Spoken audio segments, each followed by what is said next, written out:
Bien-aimés dans le Seigneur, shalom, shalom, nous bénissons le Seigneur Jésus-Christ de Nazareth, qui dans son grand amour vient encore nous instruire en ce matin par son Saint-Esprit. Une phrase attire notre attention en ce matin.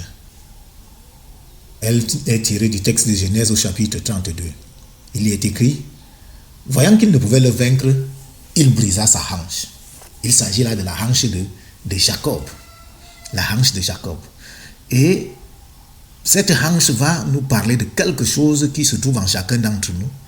Et en ce matin, le Seigneur veut que chacun d'entre nous ait sa hanche brisée, afin de pouvoir marcher dans la grâce et la faveur de l'Éternel. Ici, l'objectif de cet enseignement est de donner à chacun de comprendre que c'est par la grâce de l'Éternel que nous avançons et que nous pouvons obtenir toutes choses, pour que chacun d'entre nous, de manière profonde, puisse entrer dans le règne de la grâce, sortir du règne de la loi et entrer dans le règne de la grâce. Il y a quelque chose, lorsque nous étudions ce texte, il y a quelque chose que nous comprenons très rapidement. Le texte biblique nous raconte d'abord une chose, et il nous dit, les anges de Dieu étaient venus à la rencontre de Jacob alors qu'il retournait vers sa nation. Mais au moment où Jacob pense à la rencontre avec Ésaü, il constate que les anges sont déjà repartis. Face à cette absence visible, Jacob imagine que Dieu n'est pas présent physiquement auprès de lui.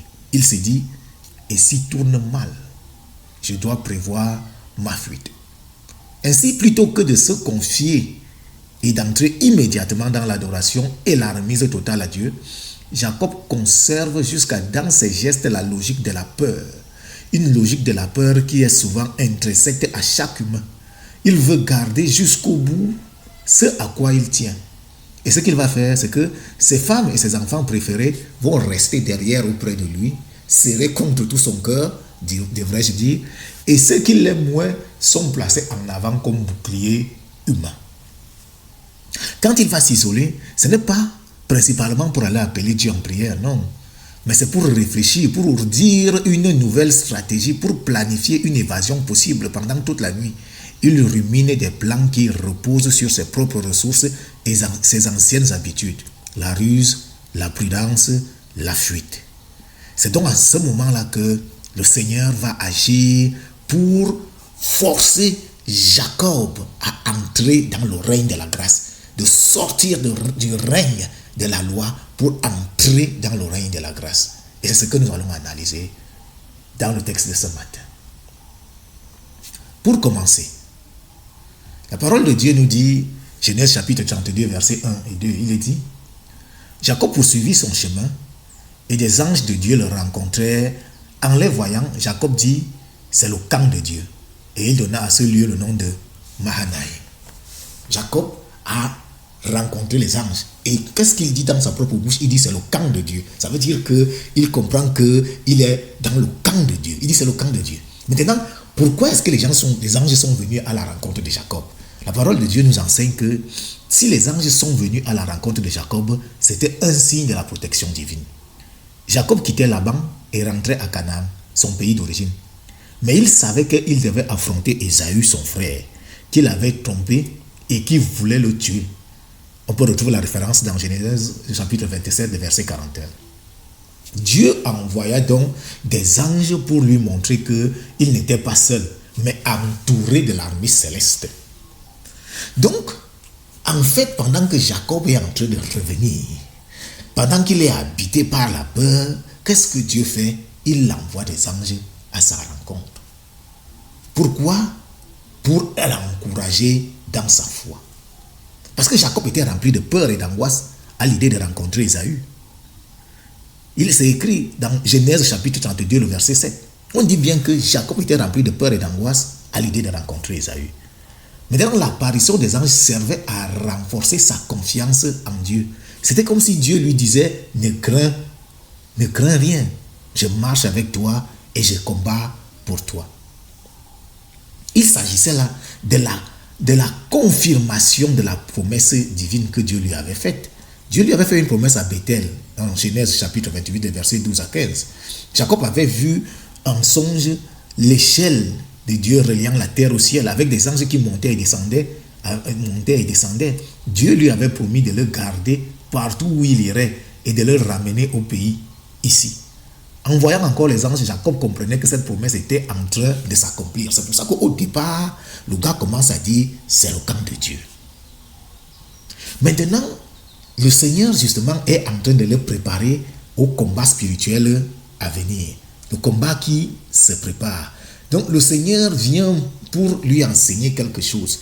Mais Jacob ne va pas comprendre ça directement comme la plupart d'entre nous. Quand le Seigneur nous parle, en réalité, la parole que Dieu nous donne, parfois il nous faut de nombreuses années pour finalement aller comprendre exactement ce que le Seigneur était en train de nous dire.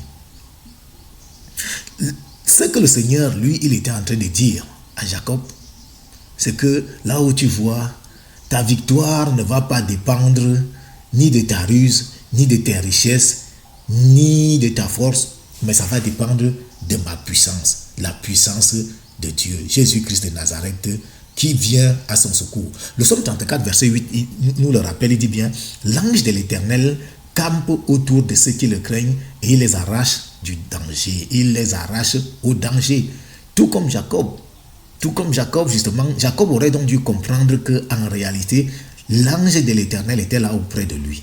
Mais au lieu de cela, qu'est-ce que lui, il va faire? Il va se retirer et il va s'asseoir pour commencer à méditer ses plans comme d'habitude. Entre-temps, parce que ce qui va se passer, c'est que les anges sont d'abord repartis. Et comme les anges sont repartis, la peur est arrivée de nouveau sur Jacob. Donc pendant un temps, il a été dans la consolation. Pendant un temps, il a eu l'espoir. Il avait l'assurance que tout allait aller bien. Mais quand les anges repartent et il les laisse seuls, le gars se dit que, hey, quand ça va tourner mal là, le camp de Dieu n'est plus là, les anges sont déjà repartis, comment est-ce que je vais faire pour m'en sortir? Et c'est là, c'était de manière volontaire que le Seigneur va d'abord faire partir les anges. C'était pour nous faire comprendre quelque chose, non plus pas seulement à Jacob, mais à nous aussi, qu'en réalité, il ne nous appartient pas de déposer notre espérance sur les anges, parce qu'en réalité, les anges, quand ils viennent pour combattre pour nous, ce n'est pas parce qu'ils nous aiment beaucoup, mais c'est parce qu'en réalité, ils obéissent à celui qui est le créateur de tous les anges. Ils obéissent à Dieu. Ça veut dire que ton espoir, ton espérance ne doit pas être déposée sur les anges, ton espérance doit être déposée sur Dieu qui commande les anges, parce que c'est lui qui va envoyer les anges pour combattre pour toi.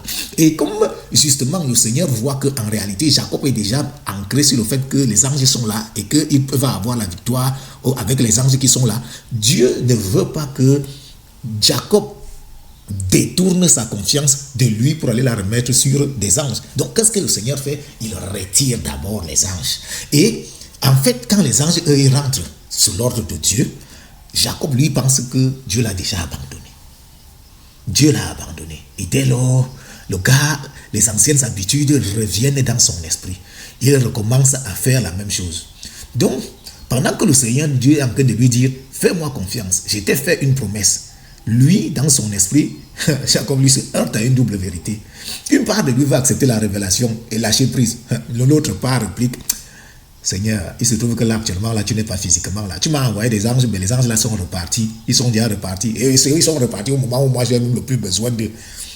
Et cette réponse de Jacob dans son esprit traduit une confiance partielle. Cette confiance partielle que chacun d'entre nous a justement en l'Éternel. Parce que lorsque le Seigneur nous promet quelque chose, le Seigneur te dit que moi je vais faire quelque chose pour toi, moi j'ai fait telle chose pour toi, et pendant que on est en chemin, ou alors le Seigneur est en chemin pour faire cette chose-là, comme tu vois de temps en temps des choses aller de travers, tu as l'impression que soit Dieu t'a abandonné, soit ça ne va pas exactement se passer comme Dieu l'a dit. Comme si en réalité Dieu était un homme pour mentir. La parole de Dieu nous dit que Dieu n'est pas un homme pour mentir, ni un fils d'homme pour se repentir. Ça veut dire que ce qu'il a dit, il va le faire. Et Dieu a dit à Jacob que je vais te garder partout où tu iras. Il n'a pas seulement dit qu'il va te garder quand tu seras chez là-bas. Il a dit partout où tu iras. C'est pour ça qu'il faut s'arrêter sur les mots, bien comprendre les mots de ce que quand Dieu te parle, parce que chaque mot qu'il utilise a une importance capitale sur ce qui va se passer dans ton existence. Et il a dit partout où tu iras. Ça ne veut pas dire que quand je serai, tu seras seulement chez Jacob, mais c'est partout. Donc même quand tu es en train de revenir là, je suis avec toi, je vais combattre pour toi. Et comme confirmation de la promesse, Dieu lui envoie les anges justement pendant qu'il est sur le chemin du retour. Et lui-même, il voit ça de ses propres yeux, mais cependant quand même, Jacob manque de foi. Vous savez, beaucoup d'entre nous se disent souvent que non, s'ils étaient dans l'Ancien Testament et qu'ils avaient eu à rencontrer Dieu, le voir de près, ils auraient eu beaucoup plus de foi. C'est faux, c'est totalement faux. C'est pas parce que tu as eu à rencontrer Dieu que en réalité ta foi va augmenter. Non, en réalité, la foi véritable, elle arrive à partir du moment où ta hanche a été brisée. Et c'est ça que le Seigneur va faire. C'est ça que le Seigneur veut nous faire comprendre, que la foi véritable n'arrive en l'homme qu'à partir du moment où sa hanche a été brisée. Il faut comprendre que c'est la hanche qui nous donne notre démarche. C'est-à-dire que quand tu marches épaule carrée et que tu marches bien, c'est parce que tes hanches sont bien positionnées. Et ça te donne une allure de grandeur, de tout ça. En fait, donc cette hanche-là représente et symbolise notre façon de penser, notre façon d'agir, notre façon de marcher. Et c'est ça que le Seigneur dit, il faut que tout cela soit brisé. Donc toutes tes pensées, toute ta façon, toute ta propre volonté, toute ta façon de faire, ta façon d'agir, ta façon de marcher, tout ça doit être brisé afin que maintenant là, ma grâce puisse se manifester en toi. Le Seigneur avait dit ça à Paul. Quand Paul était en train de pleurer, en train de dire que bon, Seigneur, délivre-moi, le Seigneur lui a dit que en fait, là où tu vois là, ma puissance s'accomplit dans la faiblesse. Donc c'est quand tu es même faible là, que en réalité ma puissance vient pour agir dans ta vie. Et c'est la même chose que le Seigneur est en train de dire à Jacob. Mais Jacob, comme chaque être humain, comme chacun d'entre nous, il comprend ça d'une oreille. Mais en réalité, le gars lui pense que demain là, il doit rencontrer Esaü. Et les anges de Dieu ne sont pas là. Il est tout seul. Le gars fait quoi? Le gars prend ses enfants et il les aligne. Les concubines qu'il aime les moins sont devant avec leurs enfants. Les autres suivent. Donc elle a aligné. Maintenant, c'est sa femme qu'il aime le plus qui est en dernière position avec son enfant. Lui-même, il est derrière. Donc, en réalité, et lui-même, il dit bien que si c'est que Esaü n'accepte pas le sacrifice qu'il est en train de faire ou le présent qu'il est en train de lui faire là-bas, il va comprendre. Donc, c'est pour ça que le gars crée l'espace entre et les serviteurs et ses épouses et ses concubines, parce que le gars, il est en train de préparer sa fuite. Et bon, pendant que le gars est en train de préparer sa fuite, c'est donc là quand la parole de Dieu nous dit que Jacob a lutté avec un homme toute la nuit. C'est-à-dire qu'il y a beaucoup de personnes, parce que c'est un texte qui reste flou dans l'esprit de l'homme. Ça reste flou dans l'esprit de l'homme parce qu'on dit que quand la parole de Dieu vient dire que tu as combattu contre Dieu et contre les hommes et tu as vaincu. C'est une phrase qui est terrible parce qu'en réalité, à un certain moment, on se dit que bon, si Jacob a vaincu les hommes, bon, ça c'est normal. Mais de là à se dire qu'il a vaincu Dieu, ça devient problématique. Et justement, c'est une phrase que beaucoup d'entre nous, jusque-là, n'avaient toujours pas compris. On n'arrive toujours pas à comprendre. Mais il faut comprendre qu'en réalité, Jacob n'a pas vaincu Dieu. La résistance dont on parle là, que Jacob a résisté toute la nuit. Résister toute la nuit. Ce n'est pas parce que Jacob était fort. La résistance là, c'est que Jacob refusait d'entrer dans la grâce. Il refusait de faire confiance. Il refusait d'entrer dans la volonté de Dieu. C'est une résistance qui est en chacun d'entre nous au moment où Dieu t'appelle, au moment où Dieu veut transformer ta vie. Il y a beaucoup de choses en toi que toi-même tu détiens, que toi-même tu gardes, dont tu ne peux pas te séparer. Et c'est ça, en fait, c'est ça la résistance toute la nuit. Donc Jacob n'arrive pas à se séparer de sa ruse. Il n'arrive pas à se séparer de sa façon de faire, de sa façon, parce que jusque-là, il s'est dit, s'il a toujours réussi, c'est grâce à ces choses. C'est grâce à sa malhonnêteté, grâce à sa ruse, grâce à ses plans. Et quand ça ne va pas, il s'enfuit. Il a fait ça avec son frère, il a fini de voler la bénédiction. Il a fui, il est parti se cacher chez Laban. Il a fait avec Laban, il a fini de voler là-bas. Maintenant, quand ça n'allait plus, il a fui et il revenait maintenant dans son pays. C'est vrai que dans tout ça là, il y avait la main de Dieu. Mais le gars, il avait sa façon de faire. Et toute la nuit, le Seigneur ne fait que lui dire, Jacob, fais confiance. C'est moi-même qui vais combattre pour toi.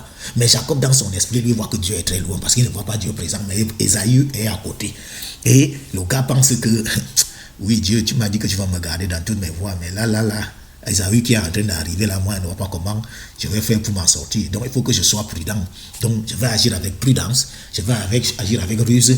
Et dans le cas où les deux ne marchent pas, il me reste toujours ma dernière solution. Il me reste la fuite. Et le Seigneur, qui par son esprit, parle à Jacob toute la nuit. Et quand le jour se lève, l'esprit du Seigneur n'arrive toujours pas à convaincre Jacob que Jacob doit laisser les choses des hommes pour pouvoir entrer dans la manifestation de la foi, pour vivre la plénitude de la grâce. Jacob n'est toujours pas convaincu. Alors, le Seigneur utilise la technique qu'il utilise souvent avec chacun d'entre nous. bam, il casse donc la hanche de Jacob. C'est-à-dire qu'il brise tous tes soutiens. Il brise en réalité tout ce qui était sur toutes les choses sur lesquelles tu étais en train de t'appuyer. Tout ce que tu pensais que c'est par là que tu allais t'en sortir. Il te casse tout ça. Tu vas te rendre compte que certaines personnes se disent souvent que bon, j'ai de l'argent, si j'ai un problème, je vais m'en sortir. Bon, tu deviens ruiné. Ton argent finit comme ça, là, tu ne sais même pas comment et tu te retrouves dans la pauvreté. D'autres se disent que non, j'ai des amis au Seigneur. Il enlève tous les amis. D'autres te disent non, j'ai une famille qui me soutient. Tu commences à faire des problèmes avec ta famille. Donc en réalité, le Seigneur est en train de casser ta hanche, il la brise. Il te met dans une situation où en réalité tu n'as plus le choix. Et c'est ce qui va être le cas de Jacob. Donc le Seigneur, en brisant sa hanche, va dire à Jacob que bon, comme tu crois que tu es trop rusé là, maintenant tu penses que si c'est que c'est chaud, tu vas pouvoir fuir. Maintenant, tant qu'il te brise la hanche, vous voyez que de manière physique, quand la hanche est brisée, quelqu'un ne peut pas courir vite. Donc le Seigneur va lui dire que même la course que tu voulais prendre là, tu ne pourras pas fuir. Maintenant là, si ce que tu veux t'en sortir, tu es plus qu'obligé de me faire confiance. Tu es obligé de me faire confiance. Et c'est pour ça que l'ange de l'Éternel, finalement, à la fin, va lui changer de nom. Il va lui dire que maintenant, tu ne t'appelles plus Jacob. Maintenant, tu vas t'appeler Israël. C'est-à-dire qu'à partir de cet instant-là, tu vas être l'homme qui marche droit devant moi. Donc, selon ma volonté. Tu ne vas plus marcher selon ta volonté à toi, mais tu vas marcher dans ma volonté à moi.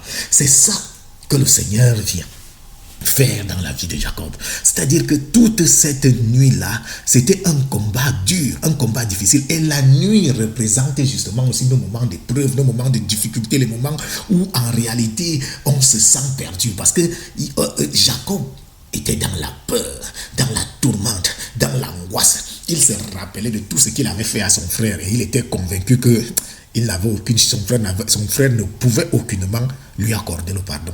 Lui-même intérieurement savait que son frère ne pouvait pas lui pardonner. C'est pour ça que le gars était dans la peur et dans l'angoisse. Mais là, on voit justement la marque de Dieu. Quand Dieu dit qu'il tient les cœurs de tous les hommes entre ses mains. Parce que Dieu va faire en sorte que Ésaü, qui avait juré de tuer Jacob, va venir plutôt le lendemain et il va l'embrasser comme son frère. Et il va en premier temps, il va même refuser les dons de son frère. Il va lui dire que non, mais je n'ai pas besoin que tu me donnes toutes ces offrandes-là. Dieu m'a immensément béni. Donc, je n'ai pas besoin de ça. C'est plutôt Jacob qui va insister. Et là, on sent encore qu'en réalité, malgré que le Seigneur a déjà brisé sa hanche, il n'est pas encore totalement transformé. C'est donc pour dire qu'en réalité, même quand le Seigneur brise ta hanche et qu'il te dit, voilà, maintenant tu vas commencer à marcher dans ma volonté, ce n'est pas le jour là que ça arrive exactement.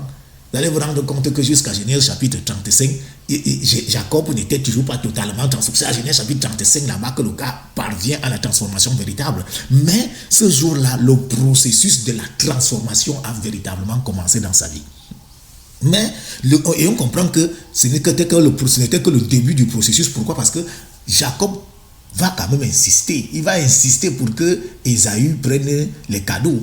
Comme si en réalité ces cadeaux-là allaient lui assurer une sorte de sécurité. Pourtant Dieu avait déjà touché le cœur d'Ésaü. Ésaü lui a bien dit qu'il n'avait pas besoin des cadeaux. Mais il a continué à insister en se disant que certainement si Ésaü prend les cadeaux, ça veut dire qu'il lui a pardonné. Mais en fait Ésaü lui avait déjà pardonné parce que le Seigneur avait touché le cœur d'Ésaü. Donc ce que le Seigneur nous donne de comprendre au travers de ce combat-là, au travers de cette nuit-là, c'est que chacun d'entre nous, quand on est dans des situations, quand on est dans des problèmes, quand on a des difficultés dans notre existence, on ne se tourne pas véritablement vers Dieu. On a souvent une foi partielle dans les promesses de Dieu. Donc on se dit, oui, Dieu a dit qu'il va faire comme ça, là, mais dès qu'on sent qu'il y a un petit trouble, quelque chose qui dérange un peu, hop, on perd la foi et on commence à envisager nos plans humains. On commence à envisager comment on va faire pour s'en sortir à la manière humaine. Donc, Dieu parle, sa part, et nous aussi, on réfléchit de notre part. Vous savez qu'il y a des personnes qui disent « Aide-toi et le ciel t'aidera ». Il n'y a pas de « Aide-toi, le ciel t'aidera ». C'est Dieu fait et ça s'accomplit dans ta vie. Tu ne peux rien faire. Dès que tu t'aides et que le ciel va t'aider, tu vas te retrouver avec le problème que Abraham et Sarah se sont retrouvés avec la naissance d'Ismaël. Il n'y a pas de aide-toi et le Seigneur t'aidera. C'est que tu laisses que le Seigneur agisse et les choses s'accomplissent dans ta vie et tu les reçois comme des grâces parce qu'en réalité, c'est par grâce, il n'y a rien d'autre. Tu ne peux rien faire, ce n'est que la grâce de Dieu. C'est ça que le Seigneur était en train de dire à Jacob. Laisse-moi te propulser dans la grâce véritable, que tu quittes le règne des hommes pour entrer dans le règne profond de la grâce, pour que cette grâce que je t'ai promise puisse être manifestée pleinement dans ta vie, que tu puisses recevoir les faveurs, les grâces et les bénédictions que je t'ai accordées. Si tu acceptes ça, si tu acceptes d'abandonner tous tes plans et tout le reste là, tu verras que ma grâce, la grâce véritable, tu pourras la vivre. Vivre par la foi et recevoir la grâce de Dieu. À partir du moment où Dieu brise la hanche de Jacob, c'est pour que à chaque fois qu'il marche, parce que comme l'homme a souvent besoin des signes visibles, donc le Seigneur, comme tu cherches un signe visible, attends, je vais te laisser un signe, un signe que chaque fois que tu vas regarder à ce signe-là, tu vas te rappeler de moi. Donc, et le Seigneur brise sa hanche. Donc, chaque fois que maintenant Jacob marche, il se rappelle que en fait, c'est Dieu qui a brisé sa hanche. Donc, quand il se retrouve dans une situation, il comprend il se rappelle que ce n'est pas par sa force qu'il sera vainqueur, mais c'est par la puissance de Dieu qui l'a marqué. C'est par la puissance du Saint-Esprit qui l'a marqué. C'est pour ça qu'en réalité, le Saint-Esprit vient en nous et vient déposer un sceau divin, une marque véritable en nous. Et sans cette marque-là, en réalité, là, on reste des chrétiens non affermis. C'est pour ça que chacun d'entre nous, d'une manière profonde, doit rencontrer le Seigneur. Tant que tu n'as pas encore rencontré le Seigneur. Et il y a une chose que chacun d'entre nous doit comprendre. Parce que beaucoup d'entre nous disent, je veux rencontrer le Seigneur, je veux rencontrer le Seigneur. Mais personne ne rencontre le Seigneur et tu pars de là comme tu penses que tu es venu. Non, en réalité, quand tu rencontres le Seigneur, tu vas partir de là étant marqué. La rencontre avec le Seigneur se solde toujours par une marque que tu reçois. Cette marque-là, c'est cette marque-là qui fera en sorte que tu n'oublieras jamais ce que le Seigneur a fait dans ta vie. Et parfois, cette marque-là, ce n'est pas seulement un sceau visible que tu viens, comme on pense là, que d'autres pensent souvent qu'on vient et on dessine la croix sur son visage. Ce n'est pas comme ça. Cette marque-là, ça peut être un accident, ça peut être une maladie, ça peut être la perte de quelqu'un, mais ce sont des marques, des signes qui sont ancrés dans ton cœur, de telle sorte qu'à chaque fois que tu te rappelles, et tu te dis, oh Dieu, tu es bon, parce que j'ai vécu telle chose, mais c'est grâce à toi que j'ai pu m'en sortir, c'est grâce à toi que j'ai pu me relever, c'est grâce à toi que je suis la personne que je suis aujourd'hui. C'est pour ça que chaque fois qu'on rencontre Dieu, toute personne qui a rencontré Dieu reçoit une marque divine. Reçoit une marque divine. Et cette marque-là, elle te permet chaque jour de te rappeler que si tu es vivant, tout ce que tu fais, c'est la grâce de Dieu. Et que par toi-même, tu ne peux rien faire. Par toi-même, tu ne peux rien accomplir. C'est Dieu qui fait tout. C'est Dieu qui fait tout. En définitive, le Seigneur voulait nous faire comprendre que tout ce que nous arrivons à faire, c'est par sa grâce. Jésus-Christ nous l'a dit, vous ne pouvez rien faire sans moi. Les stratégies humaines ne mènent à rien. Dieu protège ceux qu'il aime. Le message de Dieu à chacun d'entre nous, c'est fais-moi confiance. Je t'ai fait une promesse, je vais accomplir ce que j'ai dit. Alors, quelle que soit la situation, quel que soit ce que tu vois, quel que soit ce que tu traverses, rappelle-toi que Dieu est ton Père et que les promesses de Dieu vont s'accomplir dans ta vie. Ce que Dieu a dit, il le fera. Il le fera. Apprenons tous à vivre par la foi et à dépendre de la grâce de Dieu. Et que cette grâce pleine, abondante, pour laquelle le Seigneur Jésus-Christ de Nazareth est venu, soit manifestée pleinement dans la vie de chacun d'entre nous. Que le nom du Seigneur Jésus-Christ de Nazareth soit béni.